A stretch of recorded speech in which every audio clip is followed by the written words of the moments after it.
Assalamu alaikum wa rahmatullahi wa barakatuh to some of you, and peace out to the rest of you. Hit the share button because the message is more important than the messenger. I thought of uploading something for my Buy Me a Coffee, but I'll be honest with you, gentlemen. Um, I recorded something about, I've recorded actually roughly two things. One, I recorded a summary of travel tips, I think travel tips 4 through 8, or some summary of travel tips. Um, and it's on my Buy Me a Coffee. And I also, and I uploaded it there. I put it on the original Blacktreon account too. I also uploaded something about whether or not to move in silence. I think it was roaring out or moving in silence. I think that was a title. I also recorded, and that's on Buy Me a Coffee. It's not free. They're also on Odyssey if you wanted to get them individually. And then I also recorded something else. I recorded how to not ruin destinations that we find. It was a play. It was where you can. It was an unlikely destination and how to not ruin destinations when you find them.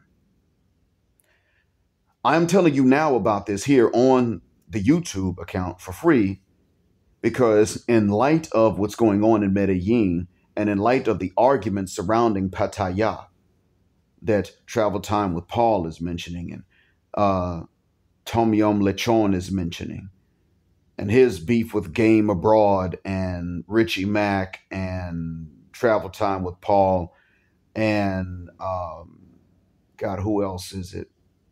I forgot who I forgot who the third one was. But as we're now having all of these debates about Medellin and Pattaya, the conversations are changing. And I'm not going to sit up here and lie to you. Our enemies are in danger. I mean, we are in danger of our enemies winning. I've stated before that more importantly, and I'm going to state this now, more importantly than showing our enemies proof of where we are and how much better life is the importance and the priority of partnering up with the men in these locations so that they know what to do to fight against feminism within their own households and families.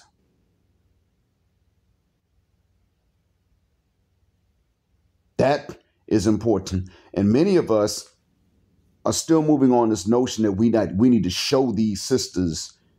And while that's okay to do when you got everything else together, remember, everything ain't to be shown. And these sisters are now trying to sit up and goad brothers into showing more. They want you to show the inside of your passports. What do you think the reason is? They want to see your passport numbers. They want you to show your boarding passes so that they can scan the barcodes and hackers can find your information from these. Different things they can use to dox you. That is not okay.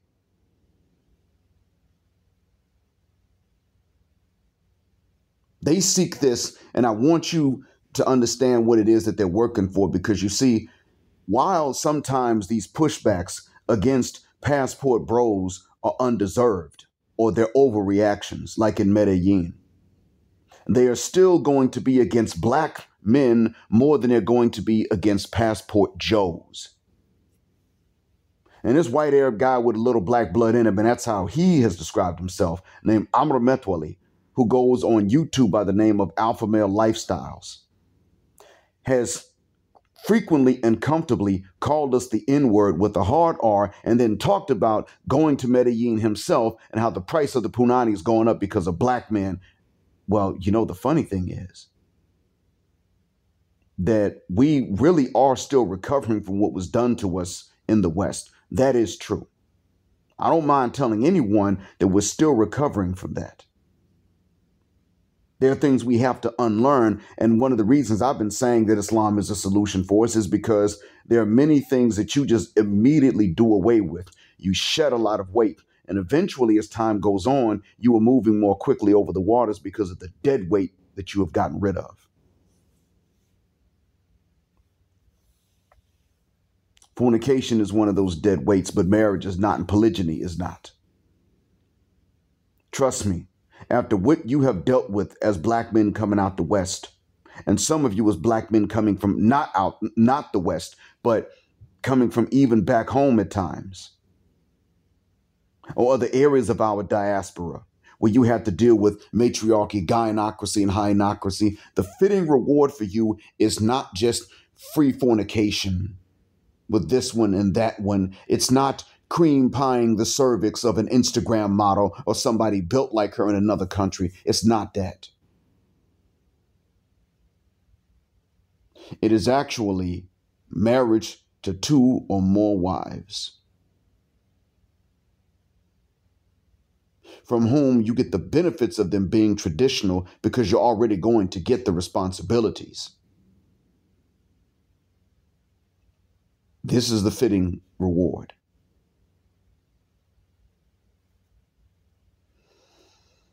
In order for environments to continue to churn them out, you have to get in touch with these men.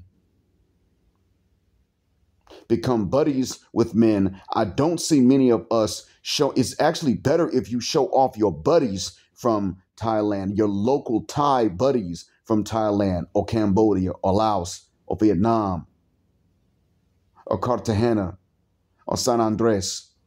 It's actually better if you do it that way. Because in all honesty, the ops are busy spreading feminism, and they have one thing about that spread that works pretty well. They take the approach that they will teach it to local women, but they will let the local women do the fighting themselves. They're just there to spread it. That's what they do. They treat feminism like a religion. Well, you can implement it in your own yard, sis. Let me tell you what the program is, and then you can then implement based on how you can reach the goals. The goals, sis, are sprinkle, sprinkle. You take and you don't give. Sprinkle, sprinkle. And the goals are that whatever you want to do, like being a thought, cheating, dual mating, paternity fraud, or even just not even fraud, just openly and in their face dual mating, you do it by stating that it takes this, that, and the other for you to not do these things, and make sure that the this and the that and the other are too expensive for any man to afford. Girl, do it that way. Sprinkle, sprinkle. Lie to these ninjas. Sprinkle, sprinkle. And tell the men to never lie to you.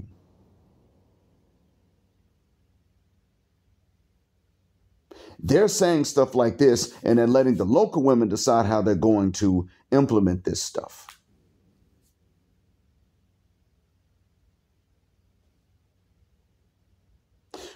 If we get in touch with the local men and tell them what the hell is coming down the pike, even if those men were to say, well, how are you going to tell us how to fight it if your nation has already fallen to this? We would then be in a position to say, well, we're not the men that made the laws the way they are. That's not us. It's not even the passport Joes. They're not the elites, and they don't control anything. None of us do. But we do see where it's going to go over here if they get their way, and they're working to get it. So you still have an answer. I think that maybe moving in named silence or anonymous noise is the best way. MNSAN. Move in named silence or anonymous noise. If you're going to be loud about this, like I am, for your benefit, don't put your name and your face out there. See, if I put my name and my face out there, the next thing that they're going to say is, oh, Black Mind, you ain't married to nobody. Don't nobody want you. You lying. Then they're going to want me to show my wife. Then they're going to turn around, dox her, get in touch with her and say, girl, you should be embarrassed that you married to this man. Girl, sprinkle, sprinkle. and start getting in her ear. And while my wife is a good woman, I wouldn't subject her to that particular trial of all these women she don't know getting in her ear and in her email. Now, more than likely, she would tell them to F off, and then she would still turn around and say something to me by bringing this kind of attention. And she would be right. So when I make the noise, I move an anonymous noise. Do not let anyone goad you or coax you into, in the name of proving your courage, giving up your advantage.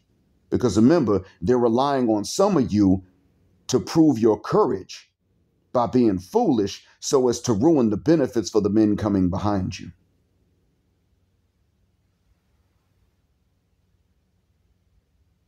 That's what they're hoping for.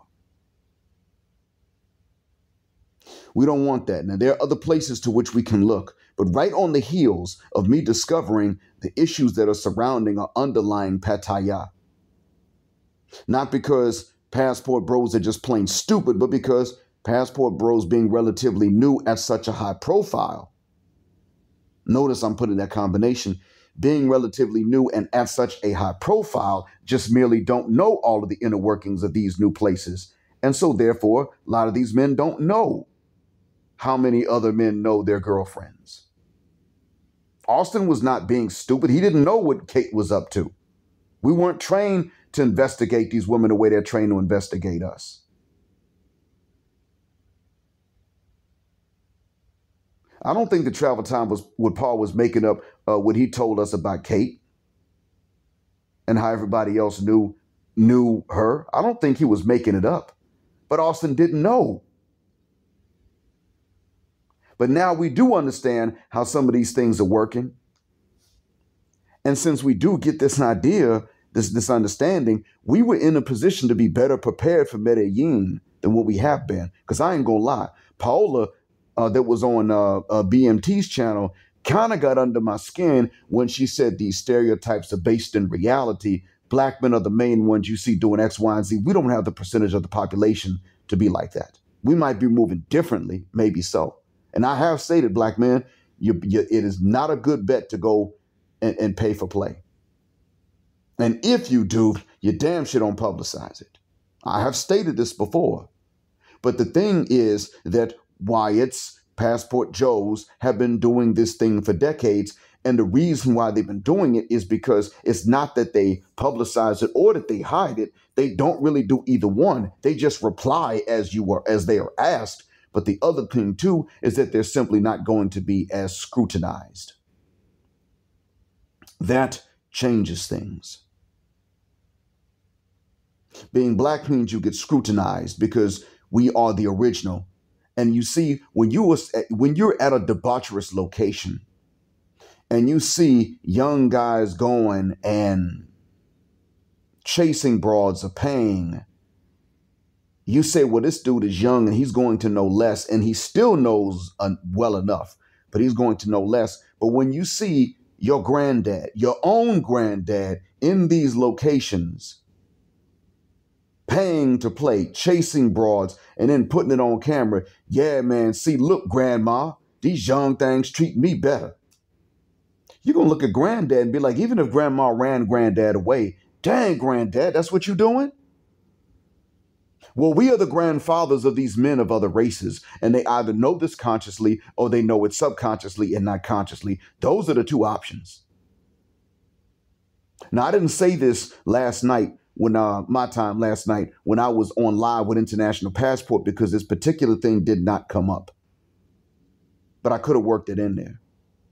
But there was an instance where my friend, my man's, Assalamu alaikum, Mr. Hausaw, if you hearing this. And if you see BD, tell him I said Assalamu alaikum, Eid Mubarak, and what's up. Well, my man, Mr. Hausawi, and I, one time we were riding, and he told me about car accident. He was sitting still, so it definitely was not his fault. It was a lady driver, actually, that nudged him from, if I said nudged him from behind, some of you would get a dirty thought in your head, so I'm not going to say that, but nudged him in the car. She was on her phone, I think, and she got off of her break when they were parked, and she didn't realize that her car was inching forward. And so anyway, everything was okay. When her father called Mr. Hausawi on the phone to apologize, Mr. Hausawi had forgiven her. He said, well, there's no damage, nobody was hurt, so don't worry about this. The father called and thanked him and then asked him his name, and then he gave his name, and the father said, oh, Hausa, you are the root and we're the branch. Now, this is what a non-black Saudi man said to a Hausa Saudi brother. Some of these folks know. Sometimes the reason they know is because they can see a slow progression to less black or to some other race in their own families. Some of them can tell granddad, grandmom had some black blood in them, but you can't see it in them as easily. So they can see this progression. Some of them read the hadith in which Omar, it was Abu Bakr, I believe, said to Muhammad sallallahu alaihi wasallam that he had a dream that there were black sheep and that there were more and more white sheep popping up. And it was explained to him that these were other people that neighbored the Arabs moving into the Arabian Peninsula and becoming a major portion of the population, the lightening of the average complexion of the people in the population in the peninsula. That was 1,400 years ago. So there is something in many people that understand that we are original. We still resemble Adam. That's why the devil hates black folks so much. What you think international white supremacy is all about? Groups with cultures that never really knew each other that much, didn't have any trade with each other, shared some of the same biases against really dark skin and black people. The hell you think that came from if they never met each other, but they shared this? It's not because we're inferior. It wouldn't make any sense. It's simply because if there is a devil, he certainly hates Adam and Eve. So whoever reminds him the most of Adam and Eve will be the ones against whom he'll try to turn all of the descendants. If you hate human beings, you're going to try to turn human beings against their own grandparents so that they will then hate themselves. And that's what winds up happening.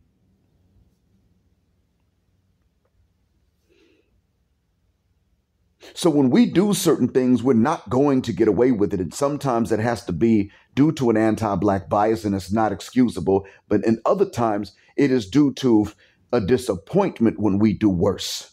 Like, you weren't supposed to do that, granddad.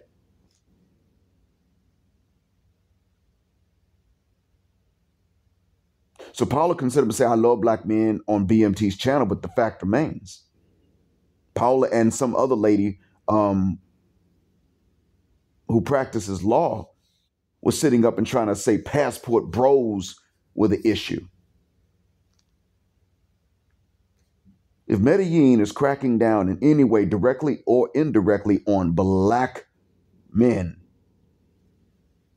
that is their fault, but we still can learn ways to avoid this because we never thought of Colombia as being some pro-black New Africa Republic nation. We never thought of it that way.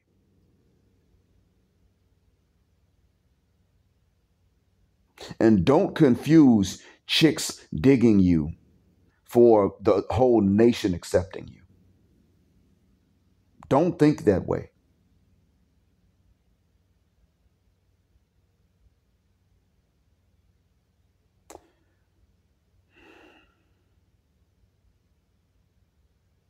These may be one place the experience in maybe Pattaya could not have been avoided. Maybe because that was sort of the first place where passport bros were really congregating. And I'm speaking as SYSBM, not passport bro. Speaking as a related ally. Maybe that could not have been avoided.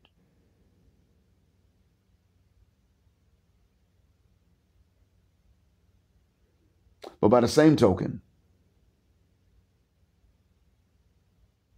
the situation in Medellin could have been avoided because it came right on the heels of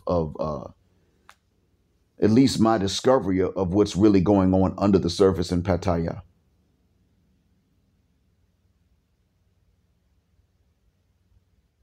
And when it explains why so many of these girls that are being seen with different guys in Pattaya come from the same place called Isan. Starting to explain it. Okay, you know what, bros? May not have known that. It was new. But it is better for us to go ahead and be concerned about our profile, making sure that the negative press that will surround us must be lies.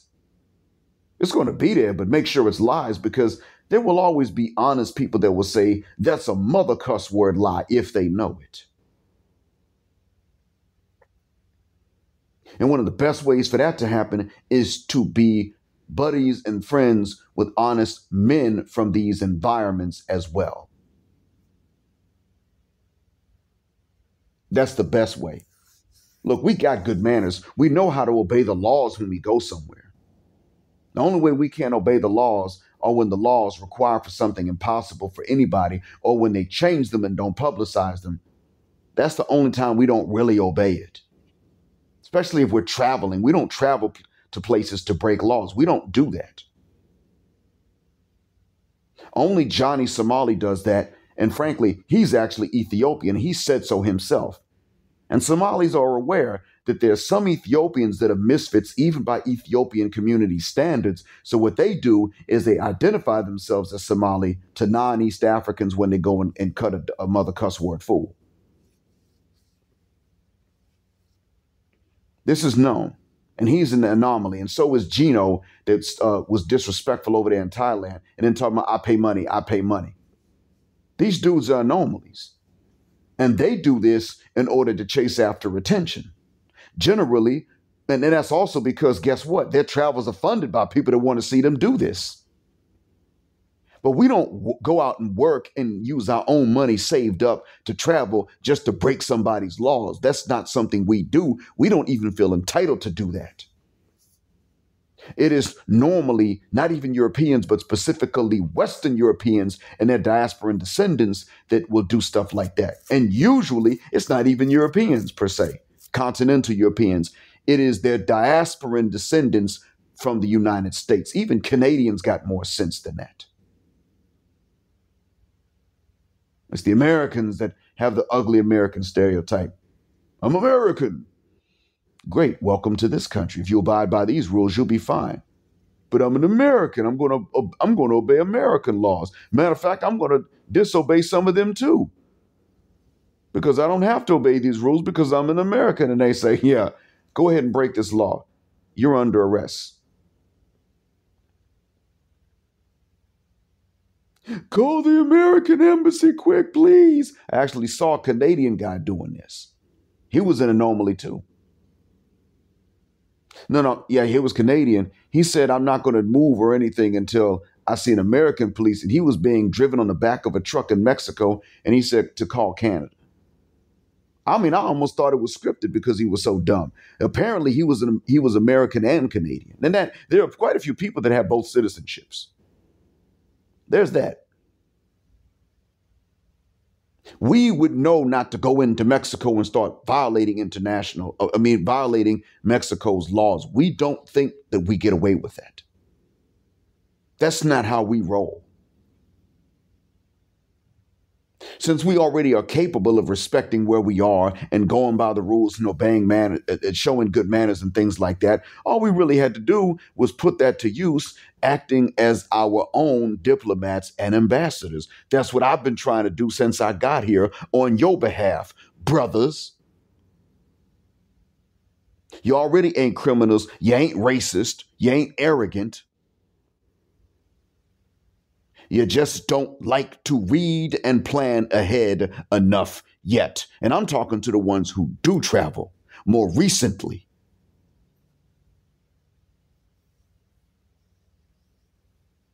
You still need to be willing to read and to think ahead a bit more than what you've been willing to do before. A lot of us still hate to study. We'll do it more than the Pookies and the Ray Rays that can't get passports and leave the states, but we still hate to read and study enough to where we will be over-prepared for wherever we go. Damn shame. Remember, when you go somewhere, you are representing us, and I'm trying to represent us well over here. And it's a hard thing for me to do because a lot of people don't know that I am you. I still do my best. Sometimes if we get into a discussion and somebody doesn't believe I'm black and they argue and like, no, you're lying, you're not black, then I'll say, well, in that case, then whatever I say about why is a confession, right? If I sit up and if I'm not black and I tell you that black folks are better than you and me, then that's a confession. Then you have to take it. So I still flip that because I thought of this stuff ahead of time. You got to be able to put your mind to this the same way. And you cannot be someone that thinks there's such a thing as too much studying.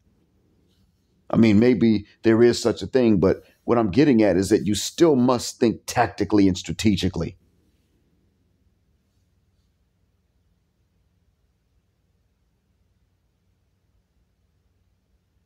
Sometimes what is a good thing to do is to simply go and observe before you even make any moves. As a matter of fact, that's normally a good thing to do. And that's going to be where friends and buddies that are veterans, that are black, veterans of the place to which you're going, come in handy. And equally indispensable are buddies, black or not, that are from the place to which you are going. These two are indispensable. One can tell you how to adjust as exactly what you are, a black man that moved there. The other one can tell you about it from the ground up, from childhood up, because they're from there. And then there will be no more situations like Medellin or Pattaya, because I'm going to let you know right now. I'm telling you right now. Coming here, Western, black or white, coming here, there will be some women that will want a hold of you, local women and other foreign women. But there will be times when some of these local women will want a hold of you. And it won't only be because they checking for brothers. It may be that, it may not be that, but there will be those that target you because they are feminist. They may target you because they got a body count and they know that if they marry a local man and he doesn't find any blood on the sheets and on his junk, he gonna be like, wait a minute, I waited for you. I stick it in, no blood. I find out you didn't wait for me. Foot the wuck. Oh yeah, there are women like that. You know, some of these women that, you know what, they're loose women here. They're hard to find, but there are women here that are loose.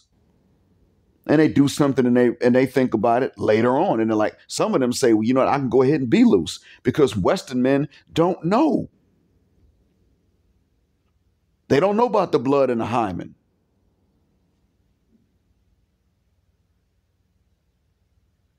That's real.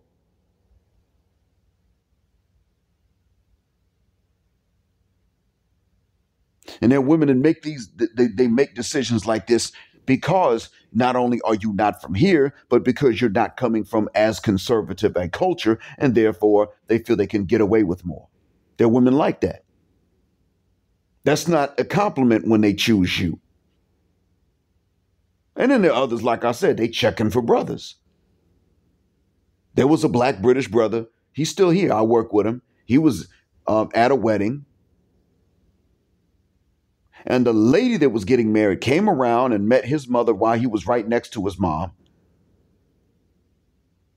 Then met him and looked right at the mother and said, looked after she met my colleague, she looked right at his mother and said in front of him, I love black men. And this is the woman that's about to get married to a non-black man. And her mom even said it's a conversation you'll have to have with your family, sweetheart. You're about to get married. And she looked down and was like, I know. You get it? There is that. So I think she really did have a thing for brothers. I think so. But she wasn't about to marry one. It wasn't her choice. She didn't have that option. There are families here that will block that. There are families that don't.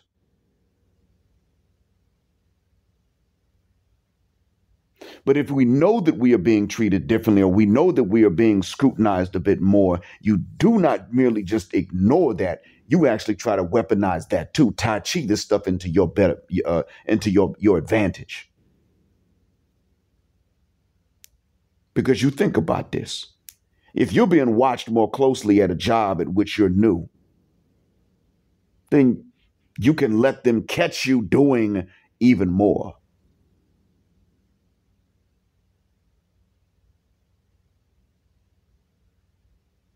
If we don't learn from this, the world will become Pattaya and Medellin. The world will become places in which either the loose women simply target you because they're loose women and you don't know, or the place scrutinizes and profiles you and then shuts you out as best they can.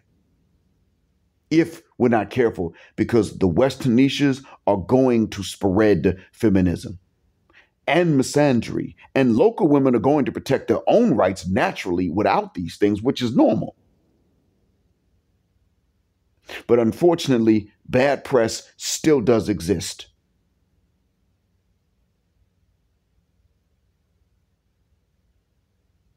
And unfortunately, the world can easily be convinced that we're the ones that are a danger to those who are not finished growing yet. It's not right, but that can happen. People are easily convinced of this, though it is not true. It can happen.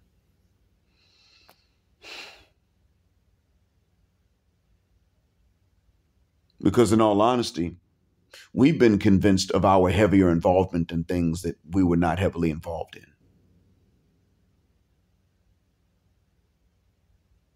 How many of us knew that we were less likely to sell any drugs than our white counterparts in the United States? How many of us knew that?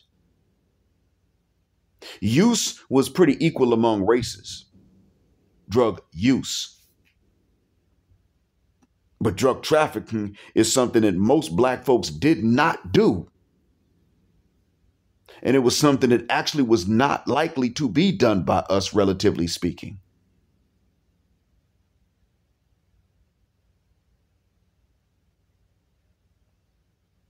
So in other words, it's not because whites were a bigger percentage of the population that they made more drug traffickers. No, what it is that searching them, period, you were 4 times more likely to find drugs on them than on us in trafficking quantities. Because they knew they were less likely to be searched, so they were more likely to carry it and traffic it.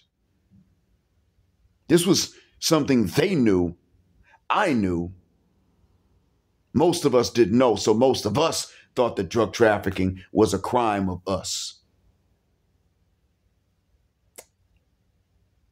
So if there are things for which we're innocent and we don't know because the propaganda is that good, remember that there will be things for which we're innocent that others won't know, even when we do.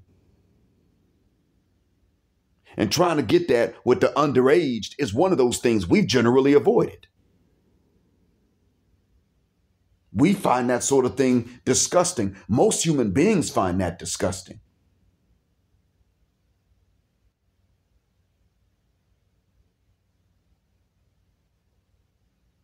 But it's very easy at this point to slander and paint us as being extra prone to that.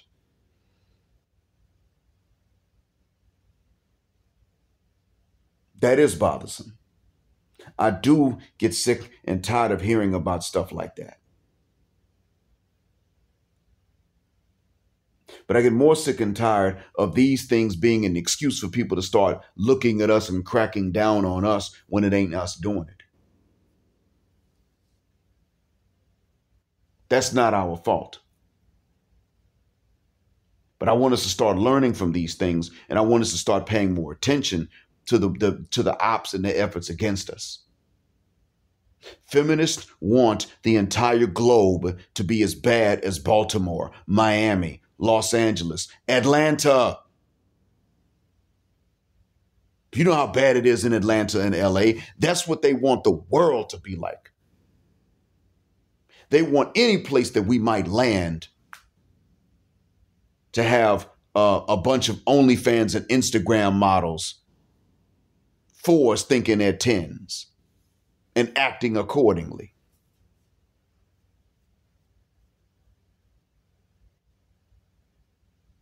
That's what they're looking for.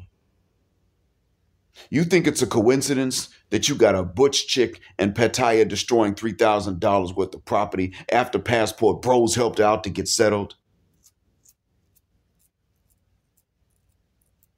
You think that? It's just a coincidence? Right after you got two different incidences in which some women that aren't even into men in Bali get in trouble, and the last two got picked up on their way to Thailand. You think it's just a coincidence?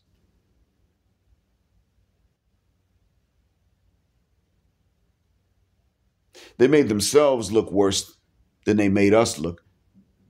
But understand that they are trying to give us a bad image as well. What are they doing there?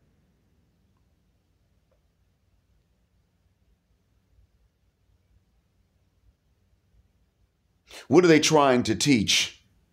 Understand, they make friends with the local women as much as they possibly can. The funny thing is that as much as they talk about them being uneducated, desperate, and dirty feet and us all this other stuff, those are the ones that don't leave. They stay in the West. They're the ones doing that. The ones that you really got to fret and fear are the ones that will go and visit or even take a regular business trip as an opportunity to spread these things, these ideas. And they're much more diplomatic, and it works sometimes.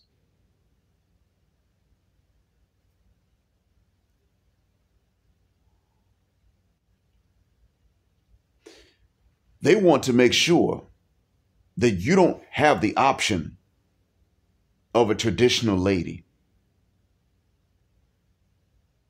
Now, they know they can't turn around and turn all traditional women into westernized thoughts the way that they want to. But one of the things they don't mind doing is spreading or giving the thoughts incentive to zero in on brothers. They don't mind doing that.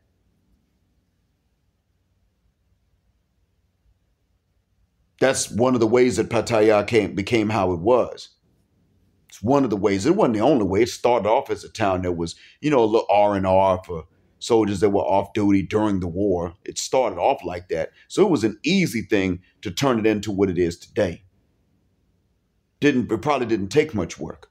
But understand that misandrists are going to look at something like this and they're going to learn from that so that they can turn around and do the same thing to other places. Turn them into spots where if you're a black man and you land there and you start looking for company, then you immediately get approached by the smoke screen. The West is already like that. Atlanta was. I could tell you that now. Atlanta was like that in 99 and 2000 and 2001. Women that were any kind of attractive were not going to, they weren't going to make it, they weren't going to lift a hair, forget a finger, not a hair.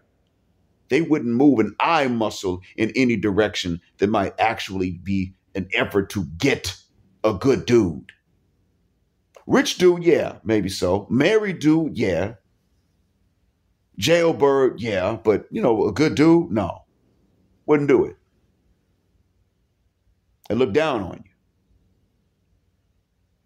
But you go somewhere, you're childless, you're about your business, you're getting your work done, you're in shape, I mean, decent shape, clean cut. You're not a stereotype. Guess what would go and pursue you? And those of you that have lived in Atlanta since then will tell that they know. You start a new job, guess who is going to come to you? The thoughts. And they don't come to you as thoughts so that you know what it is. Okay, you just gonna smash and dash. No, they come to you acting like they're not so that you wind up in relationships with them, validating them and claiming them. And they're in on it.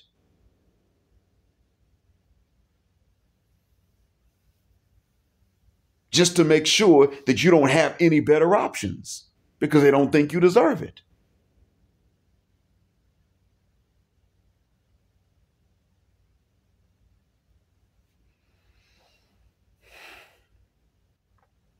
And what they want to do is turn Pattaya into Atlanta. They also want to turn Chiang Mai into Atlanta, Phuket into Atlanta, Phnom Penh into Atlanta, which is in Cambodia. Not Atlanta, but Phnom Penh. They want to turn Laos, the capital city of which I don't even know the name. They want to turn that into Atlanta. Not just the capital city, but even the countryside. They want to turn Vietnam into that.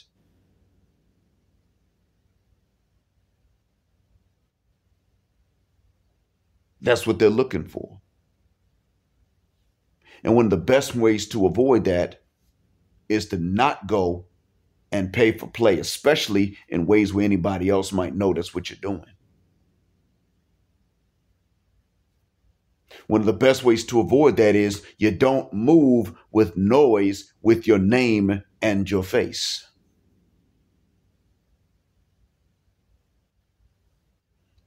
One of the best ways to avoid that is that you move in silence and you remain anonymous. And even then, when you were explaining certain things, you leave out that which could be used against somebody else. I'm telling you now, one of the reasons my name and face ain't on here is because it would mess things up for people that know me. Had nothing to do with me.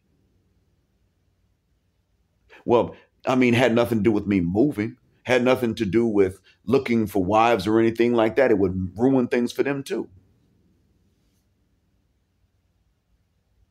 Like my black British colleague who was being eyeballed by a soon to be bride at one of her wedding parties.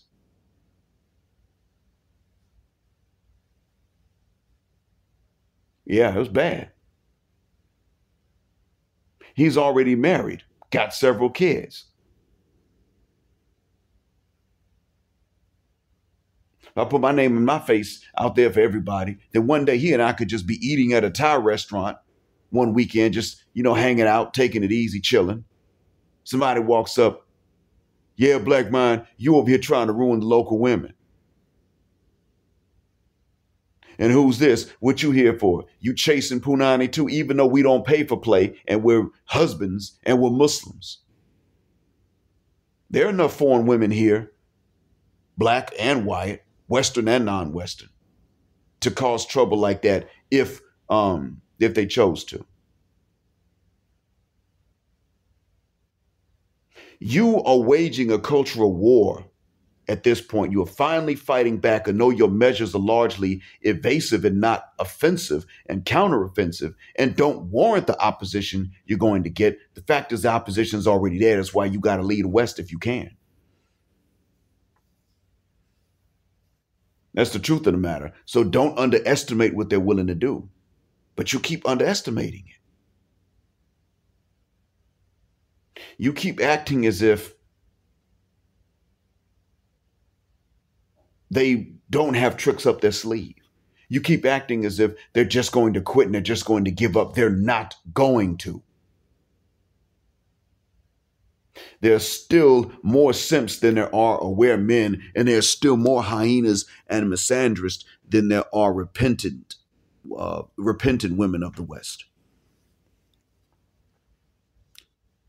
Or there's still more misandrists and hyenas than there are women that merely don't mean you any harm.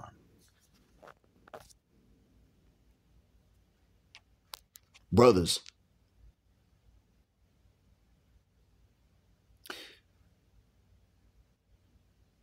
by making these errors that we've made, I have to sit up here and record this when I could be recording something for those who my subscribers on Buy Me a Coffee or the Passport Bros app.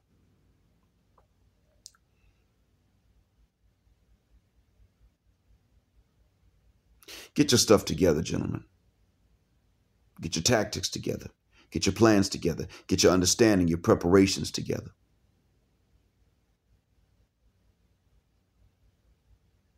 We do need channels that will explain certain things. These are needed. That is true.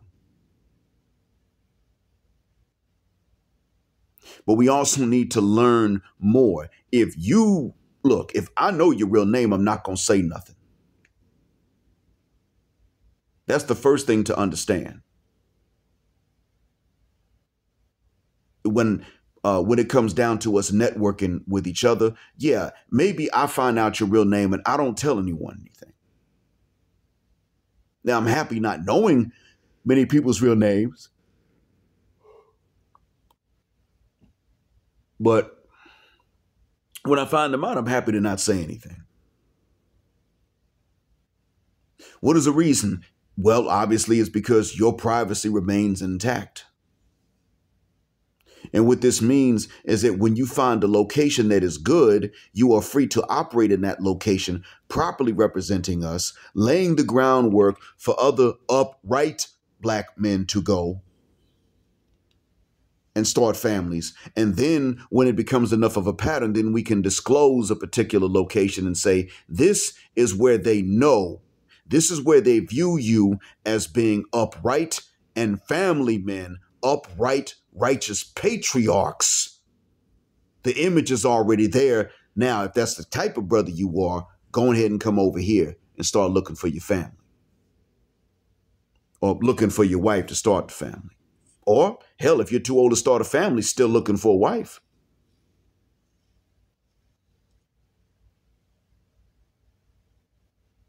But you see, right now, although a lot of us are not into that pay for play stuff, and although a lot of us are probably more intimately conservative than the Passport Joes, that's not the reputation. Not at all.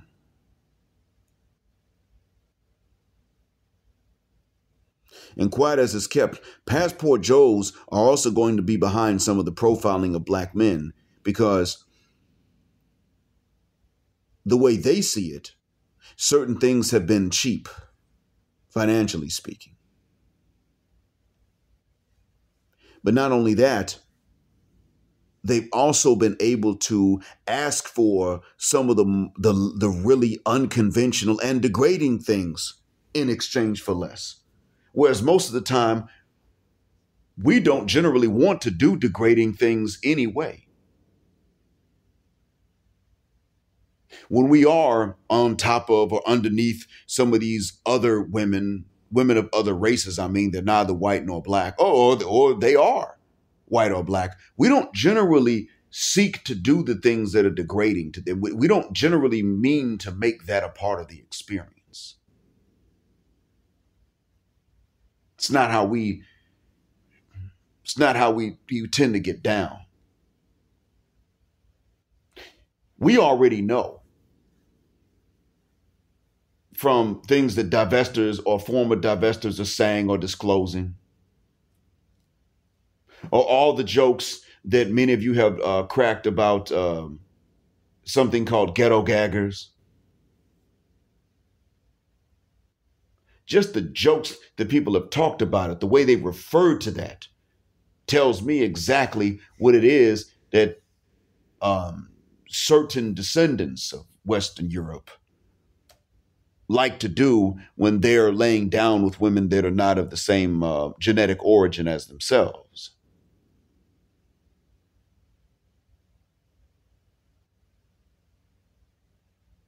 And since that is the case, and this is known,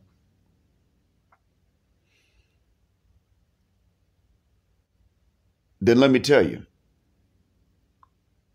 if they have been able to offer a few so that they can turn around and not only get the rocks off, but do it in some of the most degrading manners possible.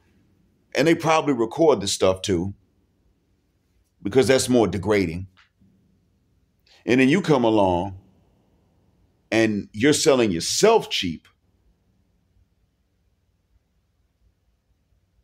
and you're more humane in your taste, which is not a bad thing at all, then they're going to get upset. You're going to be sought after, but your passport Joes are also going to get upset. And that's part of why I'm saying that that's not a market in which you would want to compete anyway. It is better for you to avoid it, and definitely to not allow your image to be associated with those markets.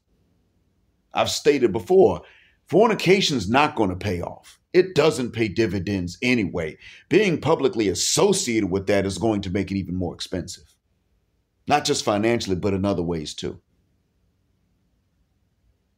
And one of those ways is that you're going to be sought out in that market. So now you got a smokescreen for those of us that are going to seek out families with traditional wives.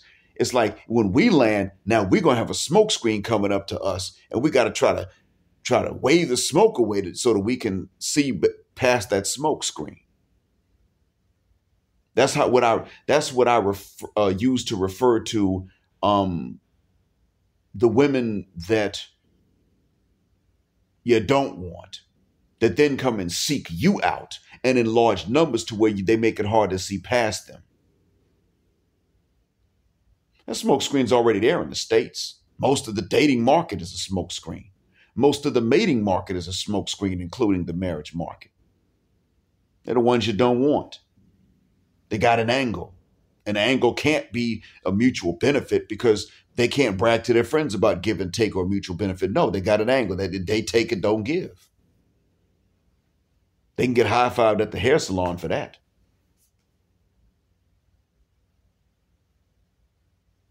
And you don't want these same types of mercenary-minded women consistently coming to you and approaching you and hounding you in areas to which you might go specifically to escape the Western versions of that.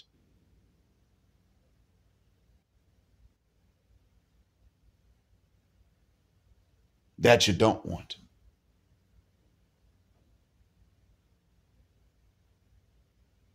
And I don't want that for you, gentlemen. That's not what I'm looking for. What I want for you are for traditional women that themselves have had to go days without sexual satisfaction because they can't be loose. I want those kinds of women to look at you and say, these are family men, these are patriarchs, and they can provide and protect, and they go seeking you out.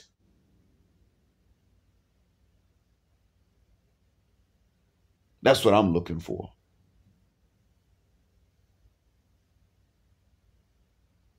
I want them to be checking for you, not to the extent that they will pay for you, because that's not how things normally work in the long run.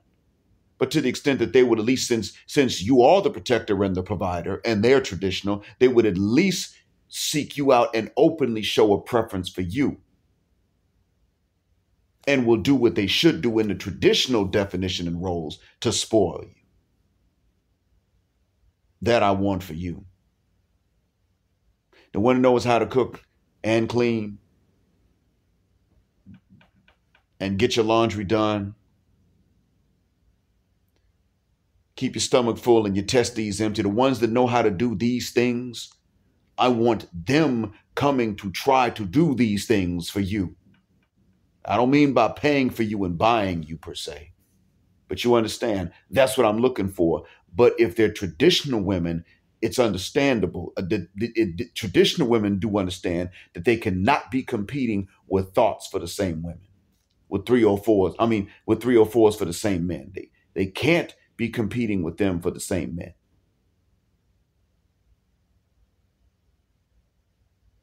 That means you have to make it understood that you're not the man for the 304s.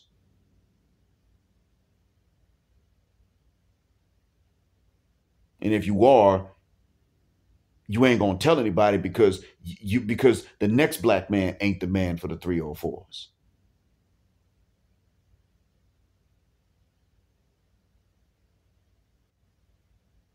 Let me make you understand how important this is before I go, because you're born with me for an hour. If, God forbid, if I became a loose man,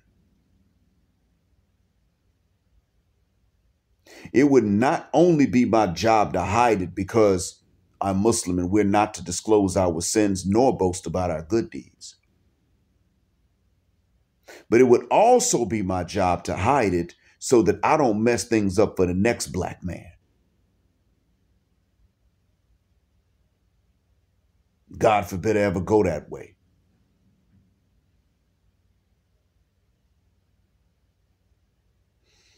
But you understand, it's my job to not mess things up, because in all honesty, if I do something good and I try to represent black men when I do it, like if I'm out here, like for instance, when I'm paying off my teachers, why did I say teachers? The tutors and the suppliers. When I'm paying off the tutors and the suppliers, even when the business that I started doesn't make a profit, when I pay them off, I let them know it is because of many black folks, black Americans and non-Americans in America, and now even in other countries, that have come through and supported something else I'm doing, that I'm able to pay you all. I let them know it's black folk that came together and put this together for you all to be paid even when the business ain't making no money. When I do this, if someone were to see me and say, well, he's not really black, guess what? If I do something bad, they're going to still associate that with black folks, even if they were the same ones that refuse to believe that I'm black when I'm doing something good. And so it would be my business to hide anything bad for your benefit. Because one thing that even a lot of good people have an inability to do is to remember that anything extraordinary that we do is not because we're black, whether it's extraordinarily good or bad. People tend to have this inability to understand that it's not because we're black. See, if we slam dunk on the court, it's because we're black. Michael Jordan had to work to get to that ability, that capacity. But when he finally got there, it wasn't just Wyatt sitting up and saying, oh yeah, he could do all that because he's black. When Michael Jordan reached his ability, people forgot about Larry Bird. Oh yeah.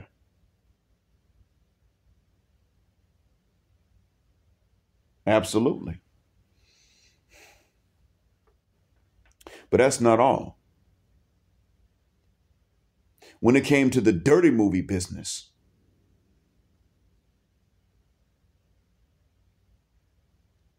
and bruh started excelling in that, the intimate athletics, if you will,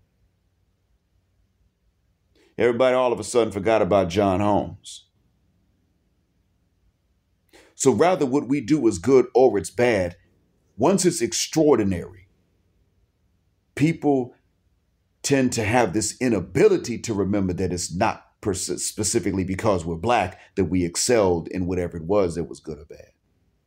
That's why it is that people will believe things about us that are not true, thinking that we're the ones that have excelled in these things when they're not true, both good and bad. To the point that even many of us thought that we excelled in drug trafficking when it wasn't us. We thought that because even we can't always remember that when we have excelled in anything good or bad, it ain't just because we're black.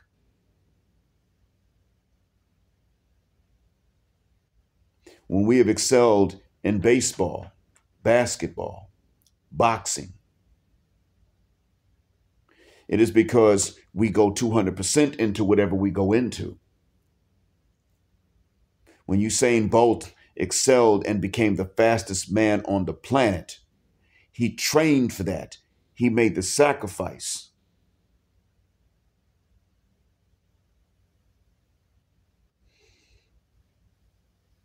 That's how it is that we have excelled.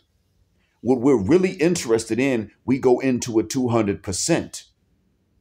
Africa has probably the most memorizers of the Quran. When we are Muslim, we're 200%. Do you think an Italian Catholic can out Christian a Nigerian Christian or a Jamaican Christian? We already know they can't do it. Nigerian Christians are the most Christian. Nigerian Muslims are the most Muslim. Writing Qurans from memory on tablets, bit by bit, in order to graduate from memorization schools of the Quran without being native Arabic speakers. That's how they graduate. How many of y'all knew that? They got to write it correctly, bit by bit, from memory. Now, who's grading that? Teachers and scholars who have memorized the Quran as well. When we excel, we work to become excellent at certain things. We're not just born with these abilities because we're Black. That's what makes them even more accomplishments. Hell, if we were just born that way, these things wouldn't be accomplishments, would they? No, we accomplish. But we are dealing with a world that looks at us, and because we're the grandparents, cannot remember. And we fail to remember that we work to excel, to become excellent. We're not just born that way because we're Black. We fail to remember that. Understanding, even if it ain't right, understanding it and preparing for it can then make us excellent at using that to our advantage.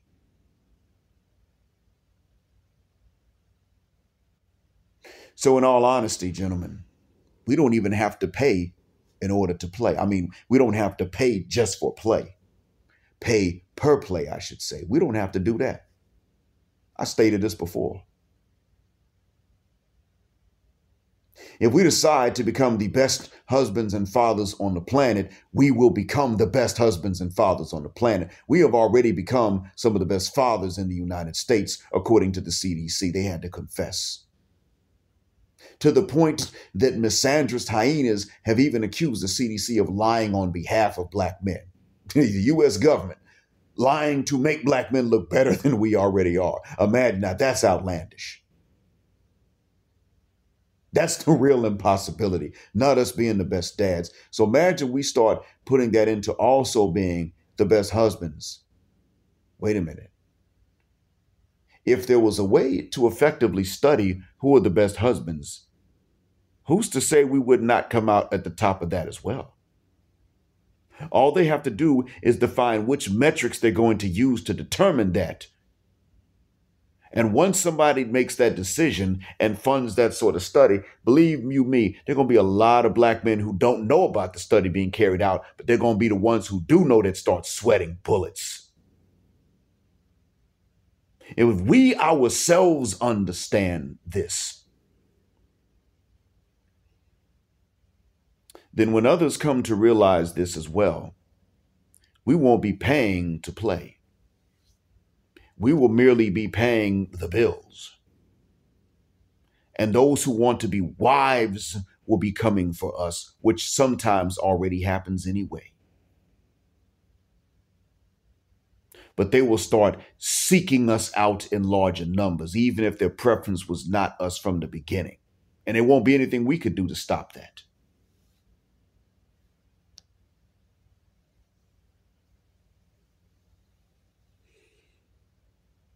That's what's possible. So there should not be another Pattaya or Medellin. Shouldn't be there. Should not be. You know, one thing that came to mind, and I learned this on the Passport Bros app, even though I used to teach history.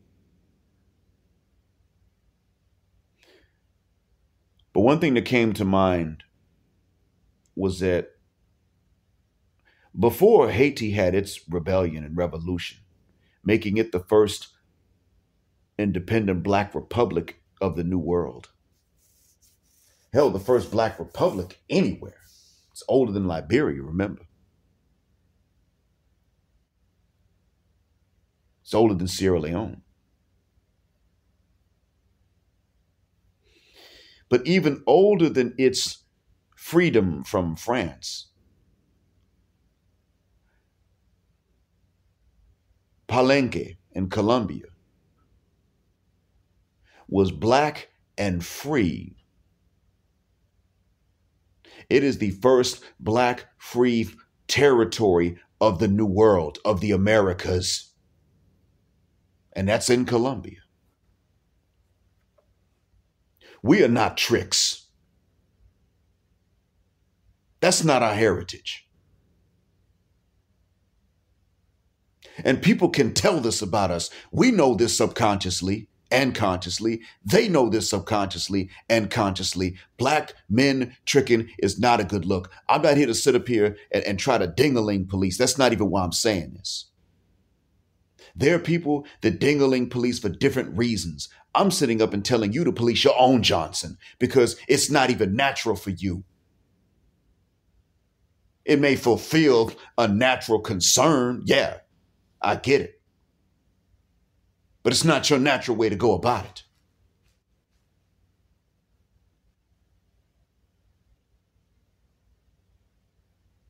And people can tell this.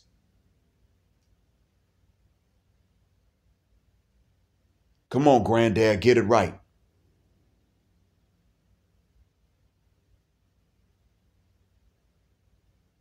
There's a part of people that knows that the granddad is supposed to be an example, even when it is that the grandsons don't want to follow that example. There's a part of people that can tell that. And they're looking at you, and that part of them is rebelling and saying, no, you know what? You need to be locked out. Even if I'm over here making it rain in the club and making it rain in the brothels, if you show up, they should close the door on you.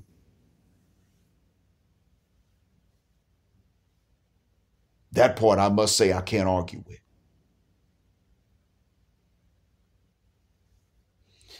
You're not tricks. You're the ones who kicked the French out of Haiti.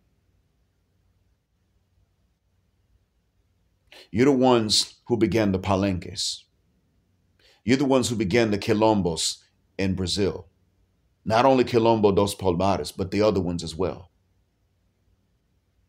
You're the ones that gave the Dutch such a headache that they gave Brazil up to the Portuguese in the first place. Yeah, how many of you forget that at one time it was the Dutch that colonized it? Yeah, you are the ones that gave them such a rough time. You are the ones that carved out black freedom in Suriname. That was you.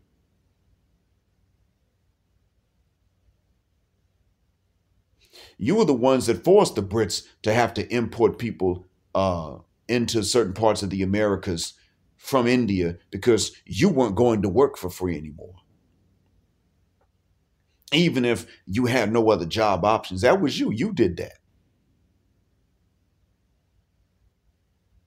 You were the ones that have kept African ways and customs alive in the Americas when they were illegal. You were the ones that encoded certain parts of different African languages into the English or the Dutch or the French or the Spanish or the Portuguese when they were using these languages to try to wipe out various African languages. You blended the African languages in forms that survived in these other languages, giving rise to the Jamaican patois and the Gullah Geechee English of the Sea Islands, and even the Creole that is spoken in Sierra Leone. Spelled K-R-I-O, but same as a Creole. It's an English-based Creole. That was you that did that.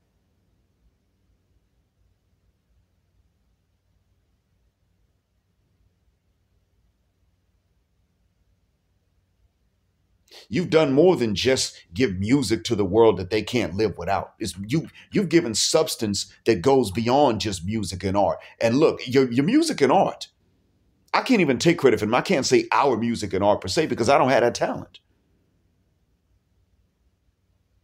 But your music and art, you actually have heard people give credit for these things. I'm sitting up and saying that you've done even more than that. You pretty much have taught the world how to fight for freedom. You, the Malays and the Filipinos, have taught the world how to resist oppression. Now that's substance. That's not just art and style. No, that's substance right there. So people are going to look at you and gawk when they see you stoop down, no matter how old the profession of selling box is. When you stoop down to the level of buying it, people are going to gawk at you like, what? Can't help it. And I can't blame them for it.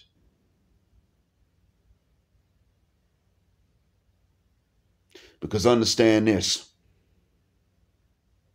even when lions walk behind lionesses, they don't beg lionesses to mate. They merely take the pride over.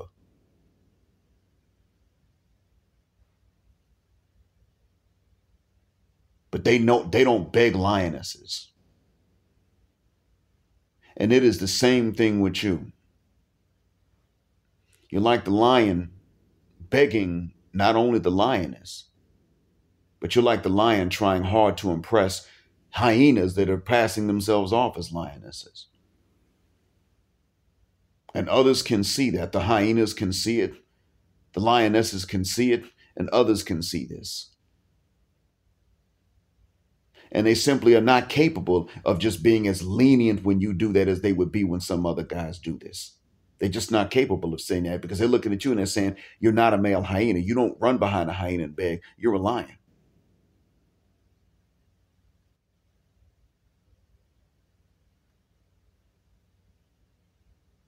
All you got to do is carve out the territory and patrol it. The lionesses that come in, they're going to see what you're about.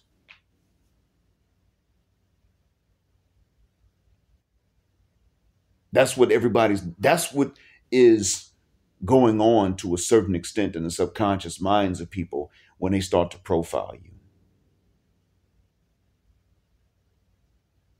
Because there's a part of them that understands tricking might be a part of life, something that's always going to exist, but you were supposed to be above it.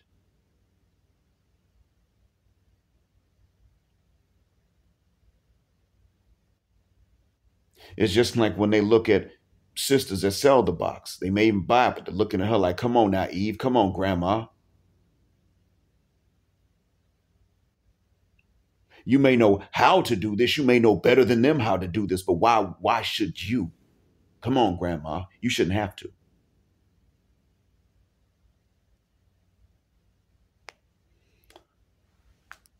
I hope that what I said has been a benefit, and I'm sorry that it took me over an hour. But I guess this is the long-winded version of Mufasa looking at Simba and saying, Simba, remember who you are. If you start to remember who you are in a way that's in a real life way, not in a corny movie way, but you start to do that, then yeah, you know what? There won't be any more Pattayas and Medellins. Cut that out, gentlemen. I understand that you are leaving, in many cases, you're leaving the West where they have turned traditional dating or courtship into worse than paying to play. I understand that you're coming from a place where paying to play is actually a way that you might survive if you're not going to be celibate, because you're really paying them to feed you the luck alone afterwards. I get that. I realize that, but you know what? It's still not a good fit for you. You still have to understand that you're above that. And you're still in a position to incentivize that which is that which is a long-term win situation for both men and women. You still have the potential to do this in different places. Pattaya may be too far gone, so is Medellin, but they're not the whole world. Move smartly, but remember, whether you are roaring like a loud lion or you are silent as a lion would be when they're not roaring, whichever one is the case, remember, you move like a lion.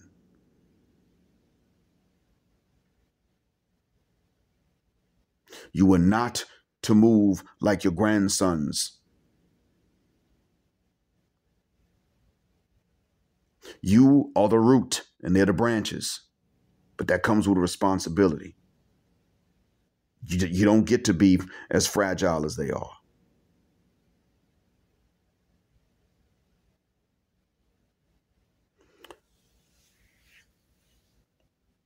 Thank you for listening. As always, Black Heart, Black Mind, Black Out. Assalamu alaikum. Black heterosexual non-select male power because they don't like it in black patriarchy until extinction of Judgment Day. Thank you for flying again with us here on Jet Black Airways, where jet black is also a verb. Keep jetting black with us until the wings and the wheels fall off. Gender, justice, forever.